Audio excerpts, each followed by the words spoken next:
राधे राधे, जय माता दी। नवरात्रि का दूसरा दिन माँ ब्रह्मचारिणी को आधारित है।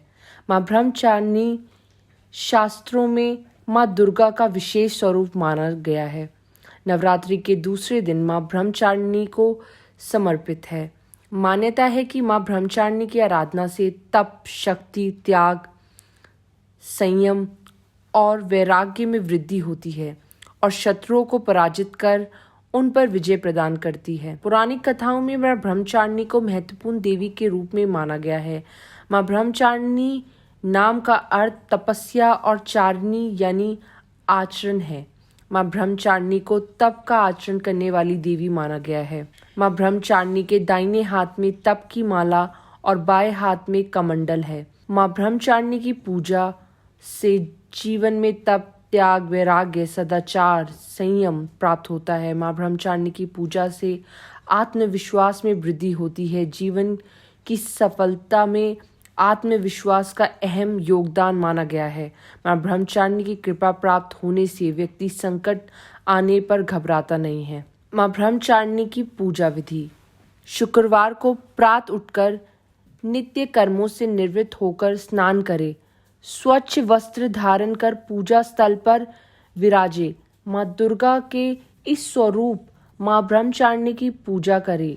उन्हें अक्षत, फूल, रोली, चंदन आदि समर्पित करें। माँ को धूप, दही, मधु और शक्कर से स्नान कराए। माँ ब्रह्मचारिणी को पान, सुपारी, लौंग भी चढ़ाए। इसके बाद मंत्रों का उच्चारण करे, हवन कुंड में हवन करे, साथ ही इस मंत्र का जाप करते रहे। ओम भ्राम भ्रीम भ्रूम ब्रह्मचारिणे नमः। आइए जाने माँ ब्रह्मचारिणी की कथा। एक कथा के अनुसार पूर्व जन्म में माँ ब्रह्मचारिणी की पर्वतराज हिमालय की पुत्री है। भगवान शंकर को पति रूप में प्राप्त करने के लिए माँ ब्रह्मचारिणी ने कठोर तपस्या किया, इसलिए इन्हें ब्रह्मचारिणी कहा गया। पुरानी कथा के अनुसार माँ ब्रह्मचारिणी ने 1000 वर्ष तक फल फूल खाकर बिताए और 100 वर्षों तक केवल जमीन पर रहकर शाक पर निर्भर किया।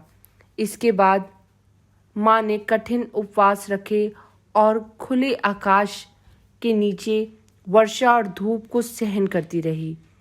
टूटे हुए विलप पत्र खाए। भोलेनाथ प्रसन्न नहीं हुए तो उन्होंने सूखे विलप पत्र खाना भी छोड़ दिया और कई हजार वर्षों तक निर्जल और निराहार रहकर तपस्या करती रही। पत्तों को खाना छोड़ देने के कारण ही इनका नाम ब्रह्मचारिणी पड़ा। माँ ब्रह्मचारिणी कठिन तपस्या के कारण बहुत कमजोर हो गई थी। इस तपस्या को देख सभी देवता, ऋषि, मुनि सभी ने सराहना किया और मनोकामना पूर्ण होने का आशीर्वाद दिया। और उसके बाद माँ ब्रह्मचारिणी की इस तपस्या को देखकर भोलेनाथ प्रसन्न हुए। तो बोलिए जय माँ ब्रह्मचारिणी, जय माँ शेरों वाली। राधे राधे, जय श्री कृष्णा, जय माता दी।